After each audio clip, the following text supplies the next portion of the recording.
అందరికీ నమస్కారం. నా పేరు రమ. 7 అడుగుల పయనం సీజన్ 2 29వ భాగం. రచయిత కన్నమ్మ గారు. లలిత గారు పంతులు గారిని పిలిచి నలుగురు జాతకాలు చూపిస్తారు. శేఖర్ లేట్ అయినా పర్వాలేదు పంతులు గారు, మంచి ముహూర్తాలు చూసి పెట్టండి అంటారు. పంతులు అలాగే అని చెప్పి జాతకాలు చూస్తారు.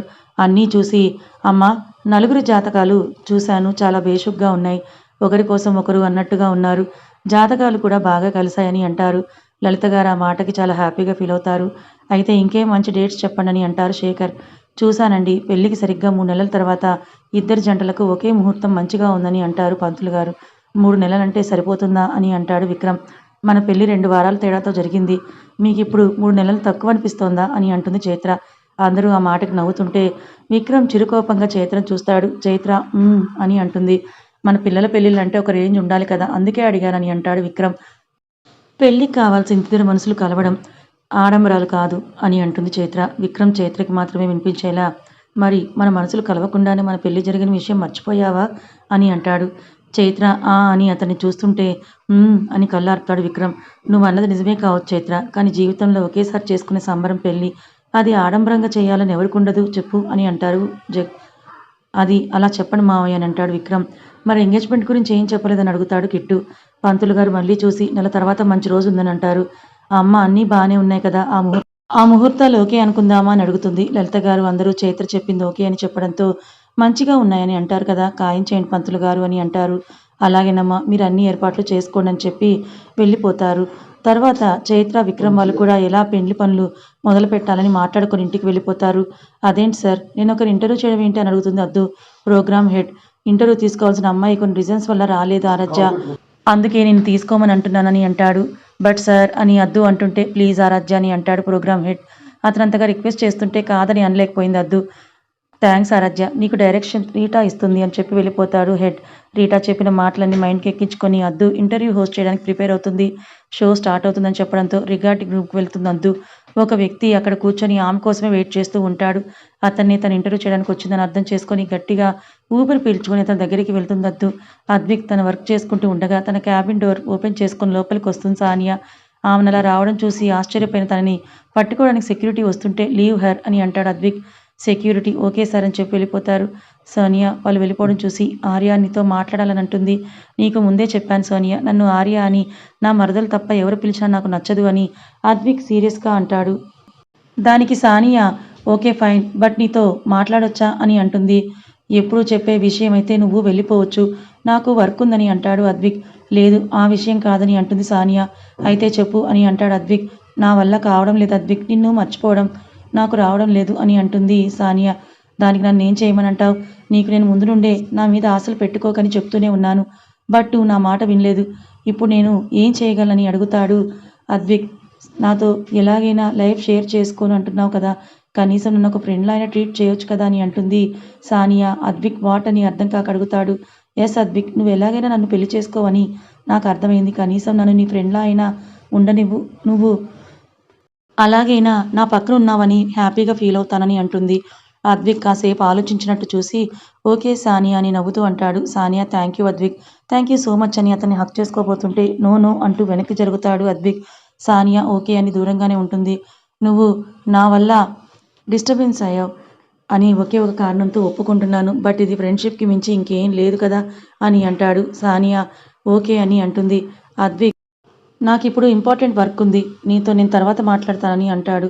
అలాగే అద్విక్ అని నవ్వుతూ చెప్పి అక్కడి నుంచి వెళ్ళిపోతుంది సానియా. అతని ఆఫీస్ నుంచి బయటకు వస్తూ నాకు తెలుసు నువ్వు తప్పకుండా నేను ఫ్రెండ్షిప్ ప్రపోజల్ పెడితే ఒప్పుకుంటావని, అందుకే పెట్టాను, ఒప్పుకున్నందుకు చాలా థ్యాంక్స్ అద్విక్, ఇక నీ పక్కనే ఉంటాను, నేను నీ మర్దలకి ఎలా దూరం చేయాలో నాకు బాగా తెలుసు, చేస్తాను కూడా, ఏ చిన్న అవకాశం వచ్చినా వదలను, నిన్ను నా వైపుకు తిప్పుకుంటాను, నన్ను కాదని నువ్వు ఎవరిని పెళ్లి చేసుకున్నా నేను ఊరుకోను, వాళ్ళని చంపడానికి కూడా వెనకాడను నేను అని మనసులో అనుకుంటూ తన కారులో కూర్చుంటుంది సానియా. అద్దు అతని ముందుకు వెళ్ళి నిలబడి చిన్నగా హలో అని అంటుంది. అతను అందుకు బదులుగా చిన్న నవ్వు నవ్వుతాడు. అద్దు అతని ముందు కూర్చొని ఇంటర్వ్యూ స్టార్ట్ చేస్తుంది.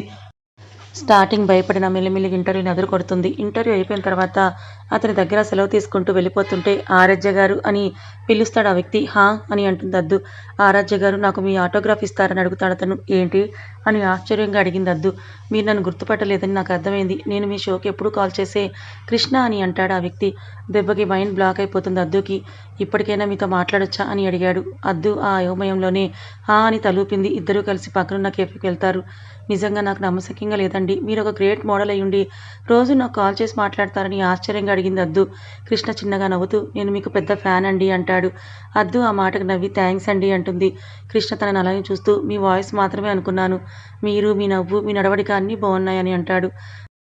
అద్దు ఆ మాటకి మొహమాటంగా థ్యాంక్స్ అని అంటుంది. తర్వాత తనకి ఏం మాట్లాడాలో తెలియలేదు. ఆమెను చూస్తూ ఉన్నాడు.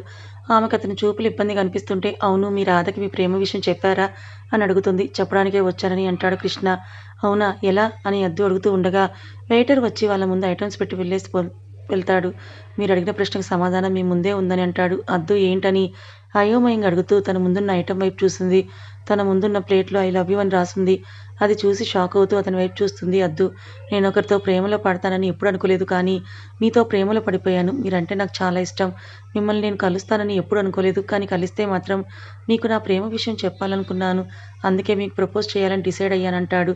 అద్దు అతన్ని ఇంకా షాకింగ్గా చూస్తూ ఉంటుంది. కృష్ణ ఆమెను చూస్తూ ఐ లవ్ అని చెప్పబోతుంటే స్టాప్ ఇట్ అని గట్టిగా అరుస్తుంది అద్దు. కృష్ణ కంగారుగా ఆమెను చూస్తాడు. అద్దు కొంచెం సీరియస్గా చూస్తూ చూడండి మీరెవరో ఏంటో నాకు సరిగ్గా తెలియదు. నా గురించి కూడా మీకు అసలు తెలియదు. జస్ట్ నా వాయిస్ విని నన్ను ప్రేమించానని చెప్పగానే నేను ఒప్పుకుంటానని అలా ఎలా ఒప్పుకున్నారు? ఏదో షోలో నార్మల్ కాల్ చేసి ప్రపోజ్ చేస్తుంటే ఏదో అనుకున్నాను, కానీ ఇలా నా గురించి చేస్తున్నారని తెలిసి ఉంటే నా రియాక్షన్ వేరేలా ఉండేది అని అంటుంది. ఆరాధ్య గారు మీకు తప్పుగా అనుకుంటున్నారండి. నేను మీరు అనుకునేలాంటివని కాదు. నాకు కూడా సంస్కారం ఉందండి. మీరు అన్నారు మన ఇద్దరి గురించి ఒకరికొకరు తెలియదని. అది నిజమే, కానీ ఒకరి గురించి ఒకరు తెలుసుకోవడానికి టైం పట్టొచ్చండి. ఒకరి మీద ఒకరికి ప్రేమ ఉందని తెలియడానికి పెద్దగా టైం అవసరం లేదు. మీ వాయిస్ వింటున్న ప్రతిసారి నాకు మా అమ్మ దగ్గర ఉన్నట్టుగా అనిపించేది. ప్రశాంతంగా ఉండేది. అందుకే మీ మీద అభిమానం పెంచుకున్నానని అంటాడు కృష్ణ. చూడండి కృష్ణ గారు, మీరు ఎన్ని మాటలైనా చెప్పండి. నా లైఫ్లోకి వచ్చే ఛాన్స్ నేను మీకు ఇవ్వడం లేదు. ఇవ్వాలని కూడా అనుకోవడం లేదు. మీ నోటి నుండి వచ్చే మాట నేను ఎవరి నోటి నుండి వినాలని అనుకోను. నాకు ఆ మాట నా ఆర్య మాత్రమే చెప్పాలని అంటుంది అద్దు. కృష్ణ ఏంటి అని అడుగుతాడు. ఎస్ అవును, నేను ఆల్రెడీ ఒకరిని ప్రేమించాను. అతనే నా బావ. మా బావతో పెళ్లి కుదిరింది. ఇంకోసారి నాతో ఈ విషయం మాట్లాడకండి అని చెప్పేసి చిరాగ్గా అనిపిస్తుంటే అక్కడి నుంచి వెళ్ళిపోతుంది అద్దు. కృష్ణ వెళ్తున్న ఆమె వైపే చూస్తూ ఆమె చెప్పినవి రివైండ్ చేసుకుంటూ అలానే చూస్తూ ఉండిపోయాడు. ఎప్పుడో పడుకున్న దివికి సాయంత్రం వరకు మెలకు రాలేదు. తను లేచి టైం చూసేసరికి తన మైండ్ నిమిషం పాటు పనిచేయలేదు. ఏంటి నేను ఇంతసేపు పడుకున్నానని అనుకుంటూ బెడ్ దిగుతుంటే లోపలికి వస్తూ కనిపించాడు ధీరజ్. అతన్ని చూసి బెడ్ దిగడం ఆపేసింది. ఏ దివి లేచావా? నేనే నిన్ను లేపాలని వచ్చానని అంటాడు ధీరజ్. దివి ఏం మాట్లాడకుండా తలంచుకొని సారీ నిద్ర పట్టేసిందని అంటుంది. సారీ ఎందుకని ఆ ముందు కూర్చొని అడుగుతాడు ధీరజ్. దివి తలెత్తి అతని కళ్ళలోకి చూసింది. ధీరజ్ ఆమె కురులను చెవి వెనక పెడుతూ నిన్నొక విషయం అడగనా అని అంటాడు. దివి హా అని అంటుంది. నీకు మన పెళ్లి ఇష్టమేనా అని అడుగుతాడు. దివి తల ఉంచుకొని ఆమె కళ్ళలో నుండి జారబోయే కన్నీళ్లను బలవంతంగా ఆపుకుంటూ చిన్న స్వరంతో నా అంగీకారంతో తేడా ఏముంటుంది బావా అని అంటుంది. ఖచ్చితంగా ఉంటుంది తేడా అని. మనసులో ఏమనుకుంటున్నావో తెలుసుకోవాలి కదా అని అంటాడు. దివి అయినా ఏం మాట్లాడకపోయేసరికి చెప్పు అని గట్టిగా అంటాడు. దివి మెల్లిగా నాకు నేను పెళ్లి చేసుకోవడం ఇష్టం లేదు బావా అని ఏడవటానికి సిద్ధంగా ఉన్నట్లున్న ఆమె గొంతుతో అంటుంది. ధీరజ్ దివి వాయిస్ బొంగురుపోవడం గమనించి అదేం పట్టనట్టు ఆమె మోచేతి దగ్గర గట్టిగా పట్టుకుని అతని వైపు లాక్కుంటాడు. దివి భయంగా చూస్తుంటే మరెవరిని చేసుకుందాం అనుకున్నామని సీరియస్గా చూస్తూ అడుగుతాడు. నేను ప్రేమించింది నిన్ను బావా. నీతో నా లైఫ్ ఎంతో అందంగా ఊహించుకున్నాను, కానీ నా ఊహలకు విరుద్ధంగా నా లైఫ్లో ప్రతిదీ జరుగుతోంది. ఇంకా నేను పెళ్లి మీద ఏం ఆశలు పెట్టుకోవాలి బావా? నా జీవితంలో నా మనసులో నీకు తప్ప ఎవరికీ స్థానం లేదు. నేనెవరికీ నీ ప్లేస్ ఇవ్వలేను. ఆ విషయం నాకు తెలుసు. అందుకే పెళ్ళి ఇష్టమే అని చెప్పానని బొంగురుపోయిన గొంతుతో అంటుంది దివి. ఓహ్ వేరే ఛాన్స్ లేదని నన్ను చేసుకుంటున్నావా అని ఆమె చేతి దగ్గర పట్టు పెంచుతూ గట్టిగా అడిగాడు. దివికి చెయ్యి నొప్పెడుతుంటే అటు ఇటు కదులుతూ నిజం చెప్పాలంటే అవును, నాకు వేరే దారి లేక ఒప్పుకున్నానని అంటుంది. ధీరజ్కి ఆ మాట కోపం వచ్చింది. ఒకవేళ నీకు వేరే ఛాన్స్ ఉన్నా నిన్నెవరిని పెళ్లి చేసుకొనివ్వను. నువ్వే అన్నావు కదా నీ మనసులో నా స్థానం ఎవరికి ఇచ్చేది కాదని. అలానే నీ పక్కన భర్తగా ఉండే స్థానం కూడా నాదే. బై ఛాన్స్ మన విషయం అందరికీ తెలిసి నేను దూరంగా వెళ్ళిపోయినా లేదా వేరే ఎవరినో నేను పెళ్లి చేసుకోవడానికి సిద్ధపడినా నేను ఎదురొచ్చినా వాళ్ళని చంపైనా సరే నిన్ను ఎత్తుకొచ్చుకుంటాను. ఆఖరికి ఎదురుగా నిలబడింది మీ నాన్న అయినా సరే మా నాన్న అయినా సరే అని అంటాడు ధీరజ్. దివికి ఆ మాటలో ధీరజ్కి ఆమెను ఎలాగైనా సొంతం చేసుకోవాలన్న పంతం కనిపిస్తుంది. నేనంత పెద్ద నేరం ఏం చేశాను బావా, నా మీద ఇంతలా కక్ష సాధిస్తున్నావు అని అడుగుతుంది. హహా అని నవ్వుతూ, తెలిసి కూడా అడగడం నీ మూర్ఖత్వం అని ఆమె చెంప చిన్నగా తట్టి, ఇక లేచి ఫ్రెష్ అప్ అవు, నీ అవతారాన్ని చూడలేకపోతున్నానని చెప్పి అక్కడి నుంచి వెళ్ళిపోతాడు. నువ్వే కదా నన్ను ఇలా చేశావు, మళ్ళీ ఇలా చూడలేకపోతున్నానని చెప్తున్నావేంటి బావా అని మనసులో అనుకుంటూ ఉంది దివి. ఇంక చేసేదేం లేక ఫ్రెష్ అప్ అయ్యి అద్దం ముందు తనను తాను చూసుకుంటూ ఉంది. తన రూపాన్ని తడుముకుంటూ ఉంది. తనకి అర్థం కాని విషయం ఒకటుంది. ధీరజ్ ఇంతలా తనని కష్టపెడుతున్నా తనకి కోపం మాత్రమే వస్తుంది. అతని మీద ఉన్న ప్రేమ మాత్రం పోవడం లేదు. బహుశా ప్రేమలో ఉన్న గొప్పతనం అంటే అదే అనుకుంటా. రెడీ అయ్యి బయటకొస్తుంది దివి. అప్పుడు తనకి మార్నింగ్ తను చూసిన రక్తం గురించి గుర్తు చేసుకుంటుంది. చుట్టూ చూస్తుంది. అంతా నీట్‌గా క్లీన్ చేసి ఉంది. ధీరజ్ కాఫీ కప్స్‌తో కిచెన్ నుంచి బయటకు వస్తూ దివిని చూసి, వచ్చావా? ఇదిగో కాఫీ అని అంటాడు. దివి హా అని అతని దగ్గరికి వెళ్ళి కప్ తీసుకుంటూ, ఇల్లు ఎవరు క్లీన్ చేశారు బావా అని అడుగుతుంది. ధీరజ్, ఈ ఇంట్లో ఉండేది నువ్వు, నేను. నువ్వు మహారాణిలా పడుకున్నావు కదా, ఇంక మిగిలిందెవరు అని అంటాడు. అంటే క్లీన్ చేసింది నువ్వా అని అడుగుతుంది దివి. ధీరజ్ హా అని అంటాడు. అసలు నీ మీద ఎందుకు అటాక్ చేశారు బావా అని అడుగుతుంది దివి. వాళ్ళకి కావాల్సినది నా దగ్గర ఒకటుంది, దానికోసమని దివిని చూస్తూ చెప్తాడు ధీరజ్. అది వాళ్ళకి దొరకకూడదా అని అడుగుతుంది దివి. హా అని అంటాడు ధీరజ్. ఇంకేం మాట్లాడకుండా దివి కాఫీ తాగుతుంటే, నీకెవరైనా ఫ్రెండ్స్ ఉన్నారా దివి అని అడుగుతాడు ధీరజ్. దివికి ఫ్రెండ్ అనగానే మధు గుర్తుకొస్తాడు. తనేదో ఆలోచిస్తూ ఉండడం చూసి, ఏయ్ దివి, నిన్నే అడిగేదని అంటాడు ధీరజ్. దివి ఆలోచన మానేసి లేరన్నట్టుగా తలూపుతుంది. మరి నువ్వు ఎవరిని కలవడానికి వైజాగ్ వెళ్ళేదానివి అని అడుగుతాడు. దివి ఆ మాటకి షాక్ అవుతుంది. నేను వైజాగ్ వెళ్ళేదాన్ని అని బావకి ఎలా తెలుసు అని అనుకుంటూ ఉంటే, ధీరజ్ చెప్పు అని బేస్ వాయిస్తో గట్టిగా అంటాడు. దివి తడబడుతూ, నేను ప్రాజెక్ట్ పని మీద క్యాంప్స్కి వెళ్ళేదాన్ని అని అంటుంది. ధీరజ్ ఆమె తడబాటుని గమనించి, నిజమేనా అని అంటాడు. దివి హా అని కంగారుగా తలూపుతూ కాఫీ కప్ తీసుకొని కిచెన్లోకి వెళ్ళిపోతుంది. బావ ఎందుకు సడన్గా అలా అడిగాడు అని అనుకుంటూ ఉంటుంది. దివి కాఫీ కప్ని సింక్లో వేస్తుంది. నీ తడబాటే చెప్తోంది నువ్వు ఎవరినో కలుసుకోవడానికి వైజాగ్ వెళ్ళావని. కానీ ఆ వ్యక్తి ఎవరు, నీకేమవుతాడు అని ఆలోచిస్తూ ఉంటాడు ధీరజ్. ఇంటికి వెళ్ళిన అద్దుకి చిరాగ్గా అనిపిస్తూ ఉంటుంది. హర్ష ఏమైందని అడిగినా ఏం లేదని చెప్పి తన రూమ్కి వెళ్తుంది. హర్షకి ఎందుకో తేడాగా అనిపించి అద్విక్కి కాల్ చేసి అద్దు చిరాగ్గా ఉన్న విషయం చెప్తుంది. మీరేమీ కంగారు పడకండి అత్తయ్య, నేను చూసుకుంటాను కదా అని అంటాడు అద్విక్. అద్దు స్నానం చేస్తే కొంచెం రిలీఫ్గా అనిపిస్తుంది అని స్నానం చేయడానికి వెళ్తుంది. అప్పుడే అద్విక్ వాళ్ళ ఇంటికి వెళ్ళాడు. డైరెక్ట్గా రూమ్కి వెళ్తాడు. తను ఎక్కడ రూమ్లో కనిపించకపోవడంతో బాత్రూమ్ నుండి సౌండ్ రావడాన్ని బట్టి తను ఫ్రెష్ అప్ అవుతోందని అర్థం చేసుకొని అక్కడే బెడ్ మీద కూర్చుంటాడు. అద్దు ఎప్పట్లా టవల్తో తన రూమ్లోకి వస్తుంది. ఆమె రూమ్ మొత్తం చూస్తూ ఉన్న అద్విక్కి బాత్రూమ్ డోర్ సౌండ్ విని అటువైపు చూసేసరికి షాక్ అవుతాడు. సినిమా హీరోయిన్ని స్లో మోషన్లో చూస్తున్నట్లుగా అద్దుని చూస్తాడు. అద్విక్ పాల మేగడ లాంటి తెల్లని పాదాలని చూస్తూ గుటకలు మింగుతూ అతని చూపు కొంచెం మీదకి పెంచుతాడు. టవల్లో కూడా తన శరీర సౌష్ఠవం కనిపిస్తూ ఉంటే అలానే చూస్తూ ఉన్నాడు. అద్దు ఏదో ఆలోచనలో ఉండి తన రూమ్లో ఎవరుంటారులే అని అనుకొని అల్మారా దగ్గరికి వెళ్ళి డ్రెస్ తీసుకొని వెనక్కి తిరిగేసరికి అద్విక్ తననే చూస్తూ ఉండడం చూసి షాక్ అవుతుంది. బావా నువ్వేంటిక్కడ అని ఆశ్చర్యంగా అడుగుతుంది అద్దు. అది తర్వాత మాట్లాడతానులే, కానీ ముందు బట్టలు వేసుకొని రావి అని కష్టంగా ఒక్కో మాట అంటాడు అద్విక్. అప్పటికి కానీ తను టవల్తో ఉందన్న విషయం ఆమెకి గుర్తుకు రాదు. తనని తాను చూసుకొని డ్రెస్ తీసుకొని ఫాస్ట్గా బాత్రూంలోకి వెళ్తుంది అద్దు. అమ్మో, ఇది టవల్తో వచ్చింది కాబట్టి సరిపోయింది, రూమ్లో ఎవరూ ఉండరు కదా అని అనుకుని ఏమీ లేకుండా వస్తే నా పరిస్థితి ఏంటో, పెళ్ళికి ముందే ఫస్ట్ నైట్ అయిపోయేదేమో అని అనుకుంటూ అప్పటికే వేడి ఆవిర్లు వస్తున్న తన బాడీని కంట్రోల్ చేసుకుంటూ ఉంటాడు అద్విక్. అద్దు ఫాస్ట్గా డ్రెస్ వేసుకొని బయటికి వస్తుంది. అప్పటికి కూడా అద్విక్ అక్కడే కూర్చొని ఉంటాడు. అద్దు మెల్లిగా, నువ్వు నా రూమ్లోకి ఎప్పుడొచ్చావు బావా అని అడుగుతుంది. దానికి అద్విక్, నువ్వు బాత్రూంలో ఉన్నప్పుడే వచ్చాను, నువ్వు అలా వస్తావని తెలియక ఇక్కడే ఉన్నానని అంటాడు అద్విక్. అద్దు మొహం అప్పటికే ఎర్రగా అయిపోయింది. అద్విక్ ఆమెనే చూస్తూ, ఏమో అనుకున్నాను కానీ నువ్వు చాలా బాగున్నావు వద్దు అని ఆమె ముందు నిల్చున్నాడు అద్విక్. బావా అని సిగ్గుపడుతూ అంటుంది. అద్విక్ తను పిలిచిన విధానానికి నవ్వుతూ ఆమె మొహం దోసిట్లో తీసుకొని, ఏమైందా, డిస్టర్బ్గా ఉన్నావు అని అడుగుతాడు. అద్దు అద్విక్ కళ్ళలోకి చూస్తూ, అమ్మ చెప్పిందా అని అడుగుతుంది. అద్విక్ నేను కాల్ చేస్తే నువ్వు నా కాల్ని కట్ చేస్తూనే ఉన్నావు. ఏమైందని నేను అనుకుంటుంటే అత్తయ్య నువ్వు చిరాగ్గా ఉన్నావని ఫోన్ చేసి చెప్పారు. ఏమైందో చెప్పు అని అంటాడు అద్విక్. అద్దు జరిగిందంతా చెప్తుంది. అద్విక్ ఆమె చెప్పిందంతా విని ఇంత చిన్న విషయానికి ఎందుకు చికాకు పడతావు చెప్పు. అతనికి నచ్చావు, ప్రపోజ్ చేశాడు. నువ్వు కూడా నీ అభిప్రాయం చెప్పావు. అక్కడితోనే మ్యాటర్ అయిపోయింది కదా. ఇంకా అదే పట్టుకొని ఆలోచిస్తూ ఎందుకు ఉండడం చెప్పు అని అంటాడు. అద్విక్ గుండెల మీద వాలి ఏమో ఆర్య ఆ టైం కలా చిరాగ్గా అనిపించిందని అంటుంది. ఆమె నోటి నుండి ఆర్య అని వినేసరికి ఏమన్నావు మళ్ళీ చెప్పని అంటాడు అద్విక్. అప్పుడు తన పేరు పెట్టి పిలవడం గుర్తుకొచ్చి ఏం అనలేదు అని అతని షర్ట్లో మొహం దాచుకుంటుంది అద్దు. వా కొయ్ బాగా కొయ్, ఎన్ని రోజులు ఇలా తప్పించుకుంటావో నేను కూడా చూస్తానని ఆమె చుట్టూ చేతులు వేసి అత్తుకుంటూ అంటాడు అద్విక్. ఇద్దరు అలా ఉండగా అద్దు అని పిలుస్తుంది హర్ష. ఇద్దరు దూరం జరిగి బయటకొస్తారు. అద్దు హర్ష దగ్గరికి వెళ్తుంది. శేఖర్ అద్విక్ని అక్కడ చూసి కన్నయ్య నువ్వెప్పుడొచ్చావు ఇక్కడికి అని అడుగుతారు. ఇందాకే తాతయ్య అని అద్విక్ లలిత గారి పక్కన సెటిల్ అవుతాడు.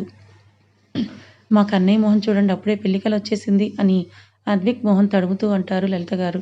అద్విక్ ఆ మాటకి బ్లష్ అవుతుంటే మీ ఆడవాళ్ళకి పిల్లల మొహంలో ఎప్పుడు ఏదో ఒక కళ కనిపిస్తూనే ఉంటుందిలే అని అంటారు శేఖర్ గారు. ఆయన మాటలు పట్టించుకోకన్నయ్య, అద్దుని కలవడానికే వచ్చావా అని అడుగుతారు లలిత గారు. అద్విక్ హా అని సమాధానమిస్తాడు. మరి తనతో మాట్లాడావా లేదా అని అడుగుతారు ఆవిడ. అద్విక్ మాట్లాడానమ్మమ్మ అని అంటాడు. లలిత దాన్ని అర్థం చేసుకోరా, అప్పుడే మీరు సంతోషంగా ఉండగలరు అని అంటారు. అద్విక్ అలాగే అన్నట్లుగా తలూపుతాడు. అలా మాట్లాడుకుంటూ ఉంటారు వాళ్ళు. మాటల సందర్భంలో వాళ్ళ పెళ్లి డేట్స్ కూడా తెలుసుకుంటాడు అద్విక్. రోజులు వేగంగా గడుస్తున్నాయి. మను ఎందుకో అతన్ని అవాయిడ్ చేస్తుందో మధుకి అర్థం అవ్వడం లేదు. వాళ్ళు కాశ్మీర్ వెళ్ళాలని ముందుగా ఢిల్లీ ఫ్లైట్ ఎక్కుతారు. ఢిల్లీలో రెడ్ అలర్ట్ ఉండడంతో ఫ్లైట్ని అలో చేయకపోవడంతో ముంబైలో ఎమర్జెన్సీ ల్యాండింగ్ చేస్తారు. మను ఉఫ్ ఇప్పుడు మనం ముంబైలో దిగాల్సి వచ్చింది అని అసహనంగా అంటుంది. మధు ఆ అని అంటాడు. ఎలాగైనా మన ఫ్లైట్ ఇప్పట్లో స్టార్ట్ అవ్వదు. సో మనం అలా సిటీ చూద్దాం కదా అని అంటుంది. నీకు కావాలంటే నువ్వు వెళ్ళు అని అంటాడు మధు. మను మూతి తిప్పుకుంటూ కనీసం మా అక్కని కలవడానికైనా వెళ్దాం కదా అని అడుగుతుంది మను. మధు ఏంటి అని చూస్తాడు. మా అక్క ఇక్కడే కదా ఉంటుంది, తనని చూడాలి అని అంటుంది మను. తన దగ్గరికి వెళ్దాం పద అని క్యూట్గా ఫేస్ పెట్టి అంటుంది. మధుకి ఆమె ఫేస్ చూసి కాదని బుద్ధి కాలేదు. మధు సరే వెళ్దాం పద అని అంటాడు. మను ఆ మాట వినేసరికి హ్యాపీగా ఫీల్ అవుతూ నిజంగా తీసుకువెళ్తున్నారా నన్ను అని అంటుంది. మధు ఎయిర్పోర్ట్ బయటికి నడుస్తూ హా పద అని అంటాడు. మను అతని వెనకే వెళ్తాడు. ధీరజ్ కౌగిలిలో నలిగిపోతూ ఉంది దివి. దివి బావా వదులు అని అంటుంది. నన్ను వదలవని అడగొద్దని చాలాసార్లే నీకు చెప్పాను కదా అని అంటాడు ధీరజ్. దివి ఇంకేం మాట్లాడలేకపోతుంది. ధీరజ్ ఆమె గుండెల మీద అతని సంతకం చేసి అలానే తలపెట్టుకుంటాడు. దివి అతని తల మీద చేయి పెట్టి నిమురుతూ ఉంటుంది. తను ఎందుకు అలా చేస్తుందో ఆమెకు కూడా తెలియటం లేదు. అతను అలసిపోవడంతో తను అలా చేస్తూ ఉంటే అతనికి హాయిగా అనిపిస్తూ ఉంటుంది. కళ్ళు మూసుకొని నిద్రలోకి జారుకుంటాడు ధీరజ్. ఈ మధ్య భావనతో ముందు ప్రవర్తించినంత హార్ష్గా ఉండడం లేదు. అందుకు ఏమైనా కారణం ఉందా? నా మీద ఏమైనా కోపం తగ్గిందా? వద్దు, అలా అనుకోవడం నిజం కాకపోతే మళ్ళీ నేనే హర్ట్ అవుతాను. ఒకవేళ నా మీద కోపం తగ్గితే నాతో ఇలా ప్రవర్తించడం తప్పని తెలుసుకునేవాడు అని అనుకుంటూ ఆలోచిస్తూ ఉంటుంది దివి. మెల్లిగా తను కూడా నిద్రలోకి జారుకుంటుంది. సరిగ్గా గంట తర్వాత దివి వాళ్ళు ఉండే ఫ్లాట్కి వెళ్తారు మధు ఇంకా మనులు. డోర్ ఓపెన్ చేసి ఉండడంతో వాళ్ళు ఇంట్లోనే ఉన్నారని అనుకుని అక్క అక్క అని పిలుస్తుంది మను. ఎలాంటి చప్పుడు లేకపోవడంతో మీ అక్క లేనట్టుంది అని అంటాడు మధు. ఉండండి కాల్ చేస్తాను అని అంటూ ఫోన్ తీసుకొని దివికి కాల్ చేస్తుంది మధు. అని కొంచెం ముందుకు వెళ్తాడు ఇల్లు మొత్తం చూస్తూ. ధీరజ్ రూమ్ కొద్దిగా ఓపెన్ ఉండడంతో అటువైపుగా చూస్తాడు. ధీరజ్ ఒకరి కౌగిల్లో ఒకరు ఉండడం చూసి ఇబ్బందిగా మొహం పక్కకి తిప్పుకుంటాడు. మను కాల్ చేయడంతో దివి ఫోన్ రింగ్ అవుతూ ఉండడంతో దివికి మెలకువ వస్తుంది. మను దివి ఫోన్ రింగ్ అవుతున్న సౌండ్ విని అదిగో ఆ రూమ్లో అక్క ఫోన్ రింగ్ అవుతుంది, అక్కుందేమో చూస్తానని ధీరజ్ రూమ్ వైపు వెళ్తూ ఉంటే మను చేయి పట్టుకొని ఆపి తను వాళ్ళని అలా చూడడం బాగోదనుకుంటూ ఆపుతాడు. కథ ఇంకా ఉంది. మరి ఇప్పుడు మను ధీరజ్ని దివిని అలా చూసి ఎలా రియాక్ట్ అవుతుంది? మరో పక్క మధు అసలు ధీరజ్ దివి పట్ల ఇంత సాఫ్ట్గా ఎందుకుంటున్నాడు? ఏమైనా జరిగిందా లేదా మళ్ళీ ధీరజ్ది కొత్త ప్లానా? తెలుసుకోవాలనుకుంటే ఛానల్ని ఫాలో అవ్వండి. కథ నచ్చితే లైక్ చేయండి. Thank you so much.